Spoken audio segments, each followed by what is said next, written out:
नमस्कार दोस्तों, एक बार फिर से आप लोग के बीच में मैं हाजिर हूँ करंट अफेयर्स का एक ऐसा समसामयिक प्रसंग लेकर के जिससे कि आपकी तैयारी को एक अच्छी दिशा मिलेगी। ये सिर्फ आपकी तैयारी के लिए महत्वपूर्ण नहीं है बल्कि पूरे समाज को इस बात को समझना आवश्यक है। इसके पहले कि मैं आज के टॉपिक पर आऊँ, मैं ये चाहूँगा कि आईएएस मार्गदर्शक चैनल जो कि आप लोगों के लिए लगातार अच्छे कंटेंट्स लाने की कोशिश कर रहा है, आप इसे अधिक से अधिक लाइक करें। अगर आपने अब तक इसे सब्सक्राइब नहीं किया है तो इसे सब्सक्राइब करें और लगातार इसे शेयर करते रहें। और आप अन्य किन विषयों पर आगे वीडियोस देखना चाहते हैं, किन पर आपको कंटेंट की ज़रूरत है, वो भी लगातार आप मुझे जो है कमेंट बॉक्स के ज़रिए बताते रहें। साथ में ही आईएएस मार्गदर्शक आशीष सर के नाम से अगर आप सर्च करेंगे तो टेलीग्राम पर मेरा चैनल भी मिल जाएगा। वहाँ पर भी मैं लगातार कंटेंट्स को देता रहता हूँ। अनेक तरह के डिबेट्स और आपके जितने भी डाउट्स होते हैं उनको भी सॉल्व करने की कोशिश की जाती है। आप आशीष सर के नाम से फेसबुक पेज को भी जो है लाइक कर सकते हैं, वहाँ पर भी सारी जानकारियाँ उपलब्ध होती हैं। खैर, चैनल के माध्यम से भी मैं सारी जानकारियाँ देता रहता हूँ। साथ में ही ऐसे मनोवैज्ञानिक टिप्स भी देता रहता हूं जिनके माध्यम से कि आप अपने जो है स्ट्रेस लेवल को कम कर सकते हैं, एंजाइटी को कम कर सकते हैं। और जहां पर भी फिलोसफिकल काउंसलिंग की ज़रूरत होती है तो वो मैं आपको उपलब्ध कराने की कोशिश करूंगा। बात को बहुत लंबा खींचने की कोशिश नहीं करूंगा, सीधे टॉपिक पर हम लोग आते हैं। और अगर टॉपिक के बारे में बात करें तो मैं पहले विंडो शेयर कर लेता हूं जिससे कि आप लोगों को देखने समझने में आसानी रहे। बड़ा ही मज़ेदार आज का टॉपिक है और आज के टॉपिक का नाम है राजनीति में अपराधीकरण। चूंकि चुनाव का माहौल भी है तो मुझे लगा कि ये काफ़ी अच्छा प्रासंगिक विषय हो सकता है जिस पर कि हम लोग चर्चा कर सकते हैं। तो आइए इसी विषय पर जो है हम लोग पूरी तरह से फोकस करेंगे। अगर बात करें तो राजनीति का अपराधीकरण, ये जो समसामयिकी लेख है इस पर हम लोग चर्चा करेंगे। ये लेख जो है द हिंदू में और डेक्कन हेराल्ड में, तमाम अन्य न्यूज़पेपर में और आप अन्य जगहों पर भी देखेंगे तो इसकी लगातार चर्चा बनी रही हुई है। ये आपके निबंध के लिए आवश्यक हो सकता है, जीएस पेपर 2 के लिए भी जो है काफ़ी महत्वपूर्ण होगा। ये अभी जो है केंद्र सरकार ने एक सुनवाई के दौरान केंद्र सरकार से एक सुनवाई के दौरान उच्चतम न्यायालय ने ये पूछा कि क्या केंद्र सरकार ये बताए कि अपराधों के दोषी लोगों के चुनाव लड़ने पर आजीवन प्रतिबंध लगाने के पक्ष में है केंद्र सरकार। तो अब आप सोचिए कि केंद्र सरकार का क्या जवाब होगा। नेता लोग तो जो है अपने आप को बचाने की कोशिश करेंगे, तो केंद्र सरकार ने कहा कि नहीं, वो ऐसा नहीं चाहता है।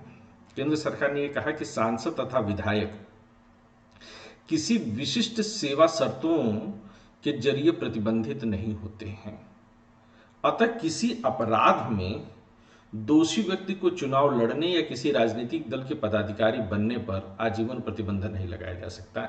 अब सवाल ये है कि एक तो विशिष्ट सेवा शर्त जो है ये कौन निर्धारित करेगा, और अगर विशिष्ट सेवा शर्त नहीं है तो फिर इतनी सुविधाएं उनको क्यों मिलती हैं। बहुत सारे प्रश्न यहाँ पर आपके मन में उभरने चाहिए, और जितने प्रश्न आपके मन में उभरेंगे वो सारे के सारे वैलिड हैं। बस मैं ये हमेशा ये चाहता हूँ कि जब आप यूपीएससी की तैयारी कर रहे हैं ना तो आप हमेशा एक्टिव रहिए, आपका दिमाग चलता रहना चाहिए हर एक शब्द पर। सरकार ने ये भी कहा कि जन प्रतिनिधित्व अधिनियम 1951 के अंतर्गत सजा की अवधि और सजा के बाद 6 वर्ष तक की अयोग्यता प्रतिनिधियों के लिए पर्याप्त दंड है। तो यानी कि जन प्रतिनिधित्व अधिनियम 1951 कहता है कि जितनी सजा उनको दी गई है उतने सजा के दौरान और सजा के 6 वर्ष बाद तक कोई भी प्रतिनिधि जो है वह फिर से चुनाव नहीं लड़ सकता है। और ये कहते हैं कि इतना पर्याप्त है, यानी कि अगर 2 साल की सजा हो गई तो फिर अगले 6 साल तक और छोड़ दीजिए तो 8 साल तक वो चुनाव नहीं लड़ सकता। इस मामले में सर्वोच्च न्यायालय ने यह भी टिप्पणी की, और बड़ा मजेदार टिप्पणी रही है ये, कि इलाहाबाद उच्च न्यायालय ने सांसदों या विधायकों के खिलाफ मामलों की सुनवाई के लिए मजिस्ट्रियल कोर्ट न बनाकर ऐसे मामलों को केवल सत्र न्यायालयों के ही क्षेत्राधिकार में रखकर उच्चतम न्यायालय के निर्णय की गलत व्याख्या की है। तो ये इलाहाबाद हाई कोर्ट के ऊपर जो इन्होंने टिप्पणी की थी कि सांसदों या विधायकों के खिलाफ जो केसेस होते हैं उसके लिए मजिस्ट्रियल कोर्ट बनाने की ज़रूरत है, यानी कि जैसे कि एमएलए कोर्ट्स होते हैं तो स्पेशल कोर्ट्स बनाए जाएं। और ये अगर हाईकोर्ट ने अपने एक जजमेंट में बोल दिया था कि सत्र न्यायालय ही इनको देखेंगे और सत्र न्यायालय के क्षेत्राधिकार में इन काम करेंगे, तो उच्चतम न्यायालय ने कहा था कि इलाहाबाद हाईकोर्ट ने सुप्रीम कोर्ट के जजमेंट को कायदे से समझा नहीं। अब यहाँ पर जो है हम लोग इन मुद्दों पर और आगे चर्चा करेंगे। राजनीति के अपराधीकरण के क्या कारण हैं? राजनीति में अपराधीकरण का सबसे बड़ा कारण यह है कि सफलता दर बहुत ऊंची है। आप देखें तो तमाम युवा जो है गुंडे मवालियों का नाम इतने सम्मान के साथ लेते हैं कि अरे फलाना भैया, मतलब कितने स्टूडेंट्स तो मिलते हैं, सर आपको पता है हमारे यहाँ की जो माफिया है ना उनको मैं बहुत करीब से जानता हूँ। तो मेरे मन में हमेशा सवाल उठता है कि ये सम्मान पूर्वक बताने की बात है कि इस पर इस बच्चे को शर्मिंदा होना चाहिए था। खैर, लोकसभा में 2019 में जो घोषित आपराधिक मामले के उम्मीदवार थे उनकी जीतने की संभावना 15.5% थी, 15.5% थी। और जबकि साफ सुथरी पृष्ठभूमि वाले उम्मीदवारों के लिए यह महज 4.7% थी। यानी कि साफ सुथरी छवि के साथ आप जाएंगे तो आपको चुनाव जीतना मुश्किल होगा। ये भारत की जनता उनको जिताती है। तो आप खुद भी ये देखिए कि जनता ही अपराधियों का जो है महिमा वर्णन करती है, महिमा मंडन करती है, उनका गुणगान करती है और उनको हर तरीके से पारितोष देती है कि तुमने हमको लूटा है, इसके लिए तुम्हारा भाई साहब धन्यवाद। चुनाव में धन बल तथा बाहुबल का प्रयोग बड़े पैमाने पर होता है। आप जानते हैं कि इसके बगैर, मतलब अगर धन बल का कहिए तो एक तरह से भारतीय लोकतंत्र के अंतर्गत धन तंत्र बड़ी मजबूती से उभरा है। और आपराधिक पृष्ठभूमि वाले उम्मीदवार चूंकि जिस जनता को लूटते हैं, चुनाव के दौरान उसी जनता के सामने उसी के लूटे हुए पैसे का प्रदर्शन करके उसी जनता को मोहित करके वो चुनाव जीत जाते हैं। सोचिए ना, भारत की जनता को बरगलाना कितना आसान है। एडीआर ने अपनी वेबसाइट पर 2019 में विश्लेषण किए गए 539 उम्मीदवारों में से 43 ने के विरुद्ध जो है आपराधिक मामलों की पुष्टि की है। यानी कि लोगों ने खुद बताया कि वो आपराधिक मामले उनके ऊपर चल रहे हैं। 2014 में लोकसभा चुनाव के दौरान जीते 542 सांसदों में से 185 यानी कि तकरीबन 34% सांसदों ने अपने खिलाफ आपराधिक मामलों की पुष्टि की थी, जबकि 2009 में लोकसभा चुनाव में यह संख्या लगभग 30% थी। यानी कि लगातार जो है आपराधिक मामले वाले लोगों को जो है जिताया जा रहा है और इनका प्रतिशत संसद में बढ़ रहा है 34%।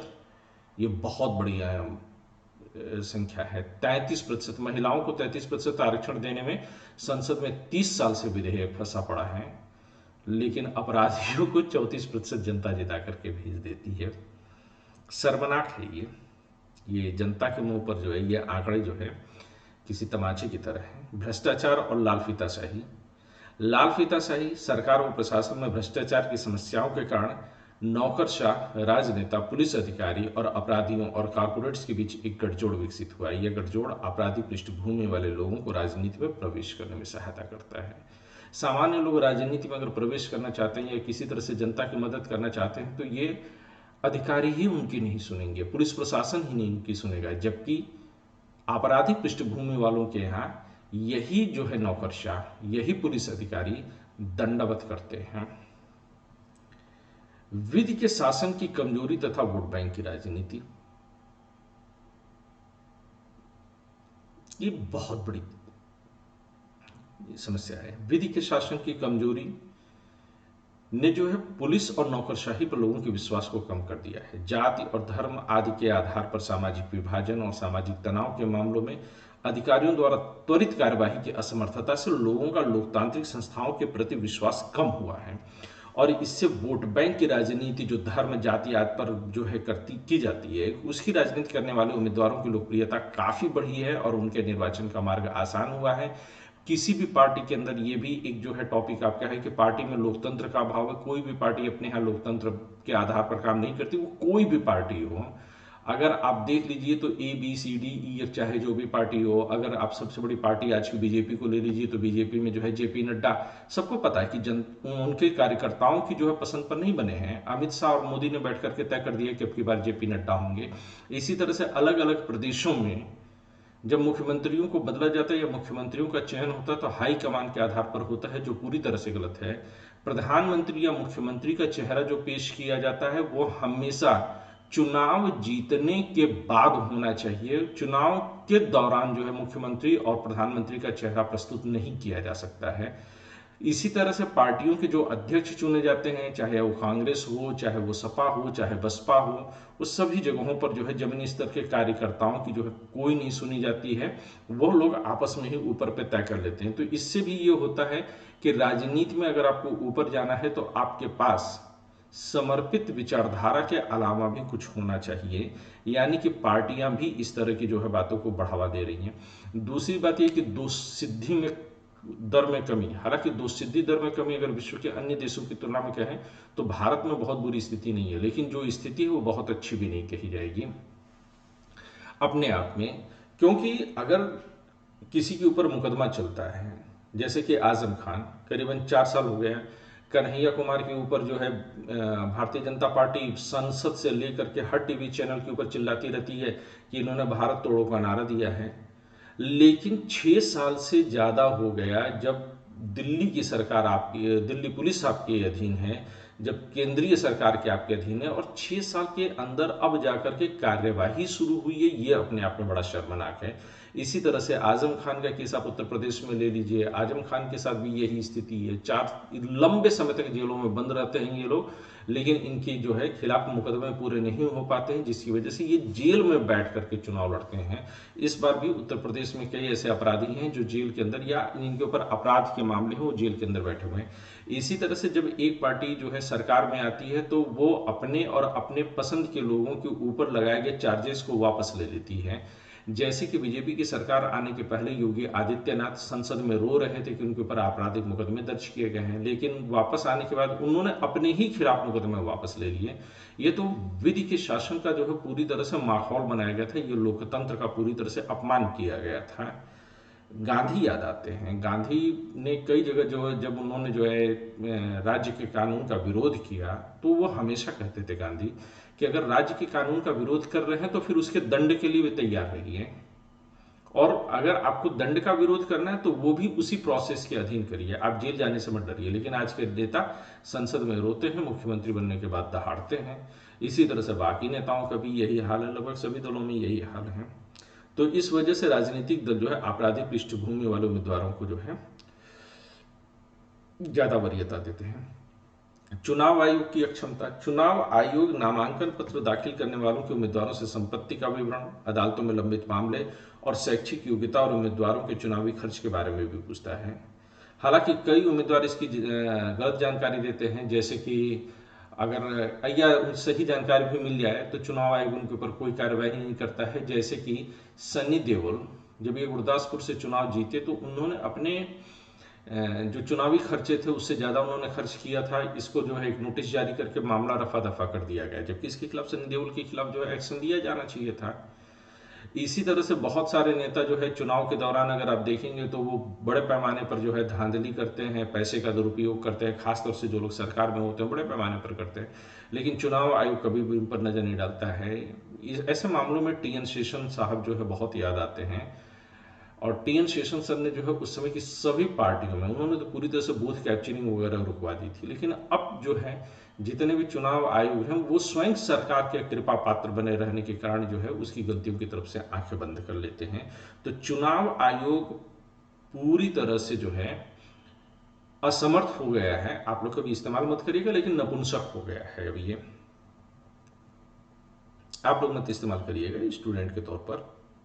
राजनीति के अपराधीकरण के प्रभाव, और राजनीति के अपराधीकरण का प्रभाव क्या पड़ता है? लोकतंत्र कमजोर होता है, क्योंकि आपराधिक पृष्ठभूमि वाले जो है जब वो संसद और राज्य विधानसभा में जाएंगे तो वो विधि निर्माण एक तो समझते ही नहीं है, और अगर समझ भी गए तो उसको जो है नकारात्मक रूप से प्रभावित करते हैं, ताकि उनके ऊपर कोई गलत असर न पड़े। जैसे कि जंगल कट रहे हैं, नदियों को जो है जबरदस्ती खनन किया जा रहा है, लेकिन ये सब के सब आपराधिक पृष्ठभूमि वाले लोग हैं।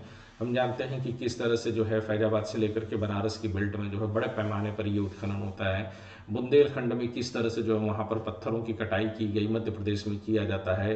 अरावली की पर्वतपुरी की पूरी तरह से जो है चाट करके इन लोगों ने जो है उसको समतल मैदान बना दिया है।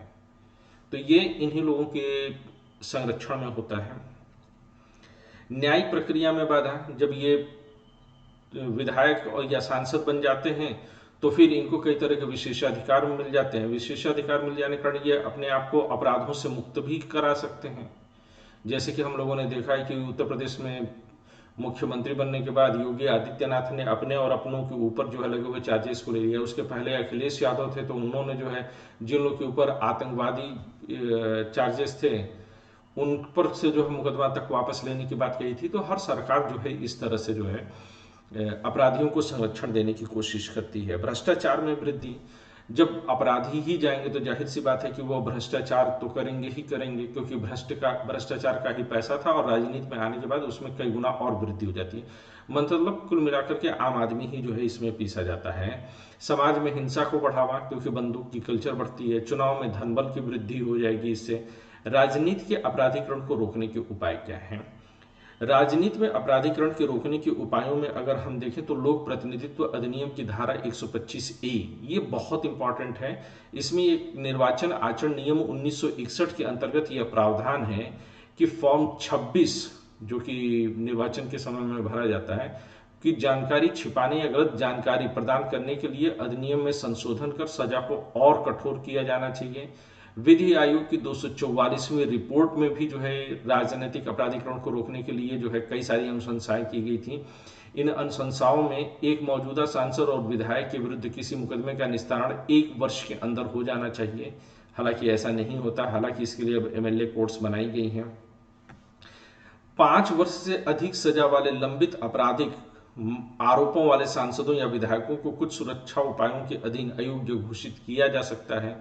तो ये कह रहे हैं कि जिनके ऊपर जो है 5 ऐसे आपराधिक मामले हुए हों जो कि 5 वर्ष से ज़्यादा जिनमें सजा की संभावना हो, तो ऐसे कुछ मामलों में जो है चुनाव लड़ने से अयोग्य घोषित कर दिया जाए। ये भी याद रखना चाहिए कि किसी भी व्यक्ति के खिलाफ मुकदमा दर्ज कराया जा सकता है किसी भी अधिनियम में, लेकिन मेरा ये मानना कि जब तक कोर्ट किसी को दोषी नहीं करार देती है तब तक आप कैसे जो है रोकेंगे।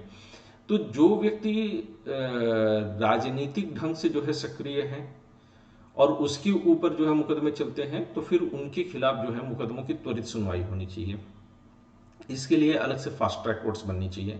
धारा 125A के तहत झूठा हलफनामा दाखिल करने पर 2 साल की सजा का प्रावधान होना चाहिए, ये भी है। द्वितीय प्रशासनिक सुधार आयोग ने भी इस संदर्भ में जो है अपनी रिपोर्ट दी। पहले हम लोगों ने विधि आयोग की देखी, अब द्वितीय प्रशासनिक सुधार आयोग क्या कहता है। द्वितीय प्रशासनिक सुधार आयोग कहता है कि जघन्य अपराधों और भ्रष्टाचार से संबंधित आरोपों का सामना कर रहे उम्मीदवारों को अयोग्य घोषित करने के लिए लोक प्रतिनिधित्व अधिनियम या जन प्रतिनिधित्व अधिनियम 1951 की धारा 8 में संशोधन करने की सिफारिश की गई है। ये जन प्रतिनिधित्व अधिनियम 1951 क्या है, इसकी धाराओं का क्या महत्व है, ये अगर आप प्ले लिस्ट में जाएंगे और वहां पर आप भारतीय संसद आपको एक अलग प्ले लिस्ट मिलेगी, वहां पर जन प्रतिनिधित्व अधिनियम को मैंने बहुत डिटेल में पढ़ाया हुआ है, ये सब कुछ वहां पर मिल जाएगा। यहाँ पर दोबारा उसके बोलने का मतलब है कि मैं सीरीज को बहुत लंबा खींच दूं।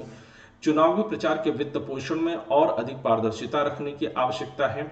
हालांकि जो ये इलेक्टोरल बॉन्ड लाए गए इसकी वजह से भ्रष्टाचार और बढ़ा है, तो ये एक गलत कदम हुआ है। इलेक्टोरल बॉन्ड जो है इस दिशा में जो है वह भ्रष्टाचार को, चुनावी भ्रष्टाचार को और अधिक बढ़ा रहा है। इससे अगर हम जो है वित्त पोषण में पारदर्शिता बढ़ाएंगे तो राजनीतिक दल अपराधियों को शामिल करने में जो है हतोत्साहित होंगे,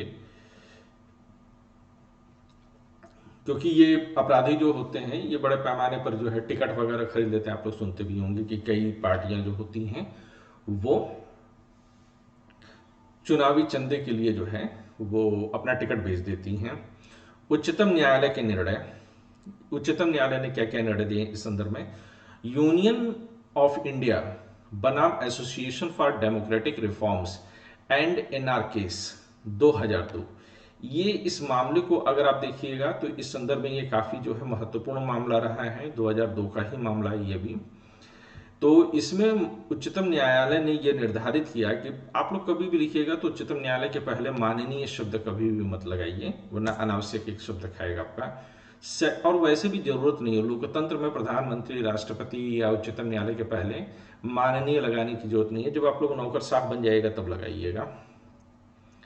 इस मामले में उच्चतम न्यायालय ने अब निर्धारित किया कि प्रत्येक उम्मीदवार को शैक्षणिक योग्यता के साथ अपने आपराधिक और वित्तीय रिकॉर्ड जो है घोषित करने होंगे, और आज की तारीख में ये किया भी जाता है। लेकिन किस केस के तहत किया जाता है ये आप लोग जान लीजिए। फिर ये बहुत महत्वपूर्ण केस रहा है रमेश दलाल बनाम भारत संघ 2005 का मसला।